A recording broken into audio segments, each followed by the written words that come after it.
Bueno, muchas gracias, buenas tardes a todos y a todas. Muchísimas gracias por la invitación, es un placer poder participar en esta jornada. Nos conocemos muchos y muchas, a todos desgraciadamente no, pero creo que este tipo de jornadas son fundamentales y por eso pues, para mí es un placer. Es verdad que es una temática que ha sido recientemente, ha estado encima de la mesa, ha sido una controversia que nos ha perseguido, o nosotros la hemos perseguido a ella, depende de cómo se quiera mirar. Reconozco cierta culpabilidad, no así responsabilidad, en el sentido siguiente.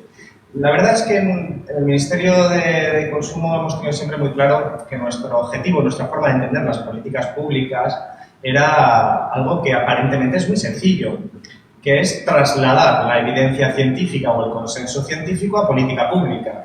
Esto es fácil de formular, mucho más difícil de implantar. Y es ahí donde puedo reconocer sin ambajes que no hay nada extraordinariamente original en el trabajo del Ministerio de Consumo. Es el resultado acumulado de mucho tiempo, de mucho trabajo, de la actividad científica, de los movimientos sociales, de las organizaciones de la sociedad civil, de los pequeños y medianos agricultores y ganaderos que han ido volcando su conocimiento, su bagaje y en debates que han estado, eso sí, seguramente por debajo de la línea de visión del conjunto de la sociedad, han ido formulando una serie de consensos sobre una serie de cuestiones vitales. Y cuando nosotros hemos tratado de trasladar eso a políticas públicas, tanto en la forma de regulación, políticas públicas en sentido duro, es decir, en sentido de regulación, de normas, pero también en sentido soft, en sentido blando, respecto a incentivos, a motivaciones, a cambios de la opinión, por lo tanto también cambios sugeridos e incentivados de demanda en determinados mercados. Cuando hemos tratado y hemos conseguido, de hecho, en gran medida, hacer esto, es cuando hemos encontrado con la controversia en sí misma.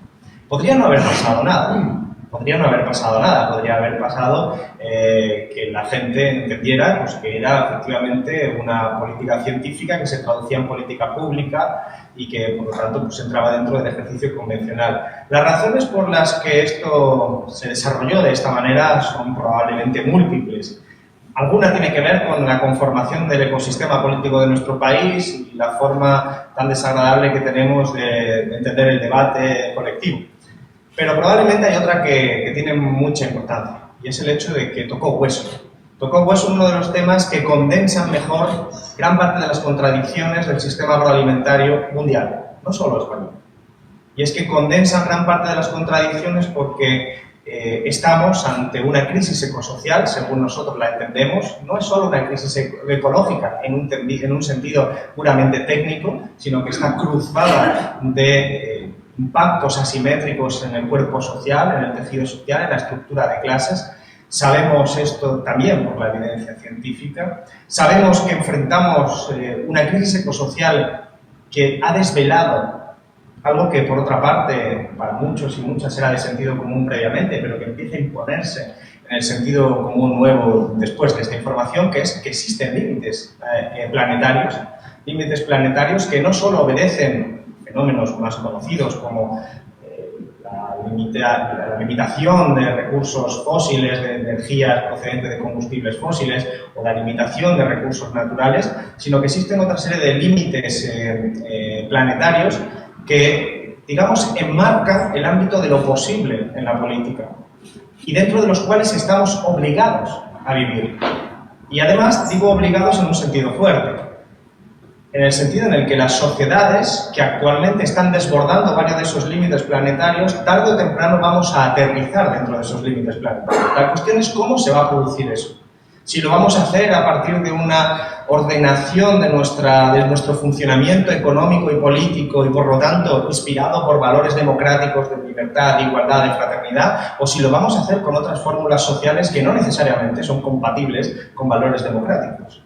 Y, por lo tanto, es ahí donde está, yo creo, que el centro de la discusión política de las próximas décadas. porque no es una crisis ecosocial como uno pudiera entender la Gran Depresión de los años 30 con grandes implicaciones, sino esto es una crisis estructural en un sentido ya, digamos, de civilización. Necesitamos aceptar que la forma en la que hemos construido la economía mundial y también nuestras economías, por lo tanto, regionales y locales, desborda en gran medida la capacidad de que se pueda seguir reproduciendo en el tiempo con esa lógica. Nuestro modelo de producción y consumo, por lo tanto, es un modelo que tiene que cambiar. Y cuando hablamos de la ganadería industrial, cuando hablamos del modelo ganadero, y nos centramos especialmente en la dimensión más extrema de esta fórmula, que es la ganadería extensiva, las grandes explotaciones, es ahí donde se condensa gran parte de estas contradicciones. Después de veranos como el que hemos pasado, gran parte de la gente está familiarizada con el cambio climático, ya no solo en parte teórica, sino también en parte práctica, aunque solo sea por su experiencia cotidiana, incluso en las grandes urbes.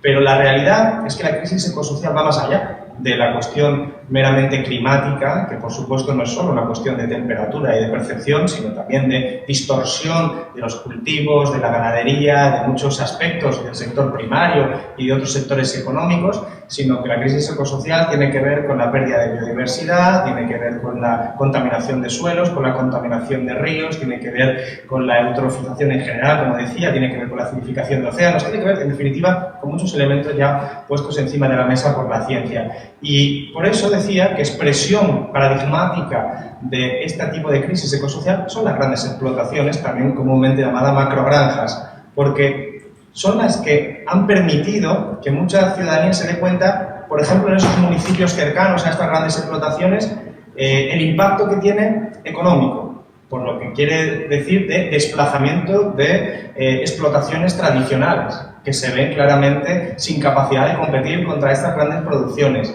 El impacto social, de lo que tiene que decir, y económico, con respecto a la intensidad de trabajo, al desplazamiento o a la despoblación. El impacto ambiental del suelo, de los ríos, o el impacto climático general de las emisiones de gases de efecto invernadero, u otros que parecen más invisibles, pero que una vez lo pones de relieve son incluso más importantes. Y es toda la cadena y el impacto ecológico que tiene la cadena de suministros que son necesarios para esas grandes explotaciones y que tienen como consecuencia la deforestación en otras partes del mundo para la producción de unos piensos que se ponen en esas grandes explotaciones y que conllevan, por lo tanto, también emisiones de gases de efecto invernadero, ya no solo por el transporte, sino porque la propia deforestación nos está retirando formas de capturar y fijar el carbono de la atmósfera. Por lo tanto, condensaba gran parte de estas cuestiones y condensa muchas más otras contradicciones. Y creíamos que era importante situar esto porque para nosotros el modelo de producción y consumo en realidad es uno mismo. Es decir, son dos caras de la misma moneda y nosotros podíamos y podemos intervenir en el lado del consumo para promover desplazamientos en el lado de la producción. Por eso nosotros tratábamos y tratamos de hacer pedagogía para explicar a la ciudadanía que muchas veces desde el punto de vista del consumo caemos en cierto fetichismo de la mercancía en un sentido distinto al clásico y que tiene que ver con cuando alguien va a un supermercado, considera que el producto que está retirando de la estantería ha caído ahí como por arte de magia, ignorando todo el proceso que está detrás con los costes sociales, los costes ecológicos, y es importantísimo poner en valor todo lo que hay detrás. Por supuesto, efecto ecológico, que es lo que nos trae aquí, pero también efectos sociales y otras muchas cuestiones, porque eso también es parte del derecho a la información de la persona consumidora, porque asumimos que en una sociedad democrática y bien informada, probablemente muchas de las personas tomemos otro tipo de decisiones tradicionales a las que la inercia nos lleva. Por eso es tan importante reclamar que la ciudadanía pueda tener información sobre lo que está consumiendo y de dónde se produce eso que está consumiendo, porque rápidamente se da cuenta y asume, así lo dicen las encuestas y todo el trabajo demoscópico, que prefieren producir y consumir de pequeñas explotaciones agrarias y ganaderas, que prefieren consumir de proximidad, que prefieren consumir porque ven beneficios notables en provocar una mejora del negocio, de esas pequeñas explotaciones, antes que seguir nutriendo la bolsa de beneficios de fondos de inversión que son normalmente los propietarios últimos de las grandes explotaciones o de grandes familias adineradas que están detrás de ese tipo de grandes explotaciones. Y aquí, por lo tanto, hay un modelo. Y no es un modelo, permitidme que lo diga de esta manera, como el que nos trata de caricaturizar la extrema derecha en todas partes del mundo, entre urbanitas y hippies, hippies urbanitas y gente del campo. No es verdad, no es verdad. La mayoría de la gente que en nuestro país se ha movilizado, en los movimientos sociales que vosotros representáis, pero también en la población no politizada, pero que se ha movilizado contra estas grandes explotaciones, es población del campo, es población del mundo rural, es población del mundo rural que se da cuenta de que este modelo está destrozando las bases y la sostenibilidad, ya no solo a nivel abstracto, a nivel planetario, sino de su propio territorio. Y por lo tanto sumiendo en una gran crisis a su propio municipio por diferentes vectores. Y para nosotros, que lo vemos como la necesidad de implantar políticas públicas, es importante que un gobierno progresista sepamos decir la verdad en el sentido de ser honestos en este debate. En este debate abordamos cómo nos vamos a alimentar. Una de las grandes preguntas del antropoceno en este momento es cómo vamos a alimentar a la población que va a tener 10.000 millones de personas para el año 2050, dentro de los límites planetarios. Los cambios que vamos a tener que acometer son enormes. Y aquí puede valer la solución conservadora o incluso fascista que sugiere que ya que los recursos son escasos, pues escasos también tiene que ser la gente que se beneficie de ellos. Las barreras de entrada que nos llevan a la xenofobia, que nos llevan a una serie de valores que decía antes son incompatibles con la democracia. O promover lo que nos dice la ciencia, lo que nos dice de beneficiar otro tipo de explotaciones, incentivar otro tipo de explotaciones de las que aquí hay ejemplos, como Laura, que está aquí de Ganaderas en Red, que va a participar, o por supuesto también cambios necesarios en la dieta planetaria, por ejemplo, que nos promueve una mejora en nuestras condiciones de vida y de salud individual y por lo tanto en consecuencia también del planeta. Si tenemos una oportunidad en el hecho evidente de que mejorar nuestra dieta nos mejora a nosotros la salud individual y al mismo tiempo el planeta, es una especie de oferta de 2 por 1. Entonces es algo que tenemos que explicar. Pero seamos honestos, el debate está cruzado por el poder. Seamos honestos, hay que decirlo muy claro. Cuando alguien desde una institución pública, como puede ser un gobierno, traslada esta evidencia científica y dice la ciencia sugiere que hagamos cambios en la demanda de un determinado producto o de lo que fuera, es evidente que en el lado de la oferta quien produce ese producto de manera mayoritaria no va a estar contento y va a utilizar todo su poder, toda su fuerza, toda su influencia para tratar de desbaratar una idea, una política que procede de la ciencia. Y lo hará legítimamente, pero no pensando en el interés público ni el interés de satisfacer las necesidades de la población, sino simplemente por una cuestión de reproducción social en el mercado, de beneficio económico. Y esto a nosotros nos sugiere la necesidad de poner, cuando se acepta que eso es un conflicto, cuando se acepta que hay un conflicto, por lo tanto, entre diferentes intereses, anteponer la idea de la salud individual, de la salud planetaria y el paradigma necesariamente por extender de la alimentación como derecho, frente al paradigma de alimentación como mercancía. Es perfectamente legítimo pensar en la alimentación únicamente como una mercancía, pero eso nos va a llevar, nos está llevando a una serie de problemáticas ecológicas, sociales, de enorme envergadura. Yo lo ponía esta mañana hablando de la publicidad de alimentos dirigidos al público infantil y voy terminando ya para cumplir con el tiempo. Cuando mis niñas, que tienen 4 años y 2 años y medio, van al supermercado y eligen lo que quieren comer, pues evidentemente pues es que no es que hayan leído la información científica del profesor Valladares y eligen en función de ese criterio, ni siquiera es que se estudien la etiqueta por detrás, que ya es difícil para muchos adultos, que menos para una niña de 4 años, lo que utilizan es la publicidad. Es legítimo, es parte de las herramientas del mercado, pero si solo nos centramos en eso, la consecuencia, entre otros muchos factores que influyen, es un 40% de sobrepeso y de obesidad infantil entre niños de 6 a 9 años en nuestro país, que es lo que tenemos ahora. Por lo tanto, cuando uno tiene que corregir, tiene que aceptar que se va a enfrentar a un status quo del que hay beneficiarios. Eso es política. Y creo que política es ser valiente de reconocer que existe un conflicto y de que no podemos ser neutrales si somos un gobierno progresistas ante ese conflicto. Porque nosotros no somos árbitros. Somos fuerzas políticas que cambian las cosas.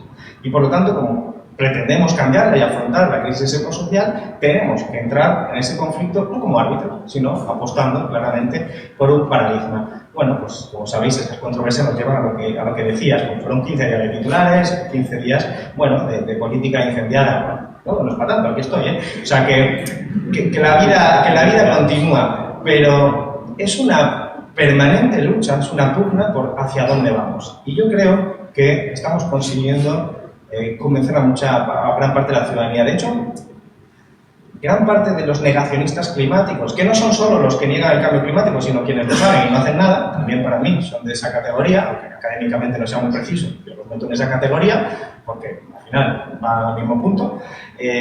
Un error suyo, en mi opinión, fue darme más voz, porque hace 2 años nadie sabía que era una macrogranja, salvo quizás muchos de vosotros y vosotras, que en este foro no somos una representación, desgraciadamente total, de lo que hay ahí fuera. Pero hoy en España todo el mundo sabe lo que es una macrogranja, y eso nos ha permitido visibilizar ese punto, que es lo que decía, donde se había pinchado el hueso. Y gracias a eso hemos podido hablar de dieta planetaria, hemos podido hablar de contaminación de ríos, hemos podido hablar de despoblación, hemos podido hablar de la necesidad de proteger los intereses ganaderos pequeños y medianos, hemos podido contraponer intereses programáticos distintos en el sector primario, porque no es lo mismo lo que defienden unas organizaciones como otras. Hemos podido leer informes como el de COA, que aquí hay representantes sobre el cambio climático sumamente interesante, de cómo afecta. Hemos aprovechado una oportunidad. Y creo que el deber nuestro es hacer eso e ir más allá y aceptar, para terminar, digo esto, el paradigma One Health.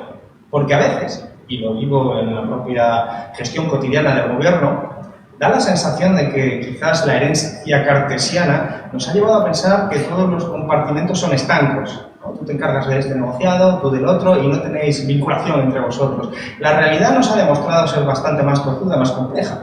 Pero que sea más complejo de analizar no justifica que lo ignores. Sencillamente nos obliga a ser más listos, a ser más inteligentes y a pensar en las interrelaciones, en esa interfaz que se conforma entre los ecosistemas, los seres humanos y los animales, y ver cómo las zoonosis son el resultado no del azar, sino de procesos ecológicos, económicos, sociales, que tienen que ver con la globalización, que tienen que ver con el modo en que nos alimentamos, etc. Yo creo que ahora tenemos la oportunidad de promover una visión mucho más integral, y creo que es parte del debate que se ha abierto. Termino dándos las gracias, porque como decía al principio, y quiero terminar por ahí, la contribución original no es la nuestra. La contribución está en quienes habéis generado durante mucho tiempo ese bagaje, ese conocimiento, y quienes nos habéis educado hasta cierto punto. Lo aprendo con muchas de las publicaciones de personas que estáis como aquí, como el profesor Valladares, por ejemplo. Yo aprendo continuamente. Aceptamos nuestras limitaciones, nosotros queremos continuamente seguir aprendiendo y queremos seguir poniendo en duda lo que sabemos. Y eso es una cosa que yo creo que nos debe guiar, entre otras cosas porque nosotros estamos aquí de forma contingente. Dentro de mucho no estaremos aquí, pero el problema seguirá. Y la sociedad civil tendrá que seguir articulando fórmulas para transformar nuestro país. Pero no debemos rehuir la realidad de que hay un conflicto y abordar ese conflicto de manera natural. Porque el conflicto no es dicotómico, no es bueno, es malo, no estamos ante una situación maniquea. Hay muchas controversias, igual que ocurre en el ámbito de las renovables, ya que también está el Ministerio de Transición Ecológica aquí, que todos estamos a favor de las renovables, pero que hay que saber gestionar, por ejemplo, la implantación de las renovables en el mundo rural y de cómo se gestiona el territorio, el suelo, el área disponible, por ejemplo. Pues sabemos que las transiciones ecológicas son eso, son transiciones. Y tenemos que articular fórmulas para que esas transiciones sean lo más rápidas posible y lo menos lesivas posibles, tanto para el planeta como para los seres sociales, ¿no? Los seres humanos. Yo creo que eso lo tenemos que hacer. Un prerequisito sería que todo el mundo fuera igual de honesto. Esto igual es pedir mucho, pero tenemos que generar las bases y poner las condiciones para que ese debate público se pueda armar. Termino con una cuestión de optimismo. Creo que salió bien. Y creo que estamos trabajando en el buen sentido.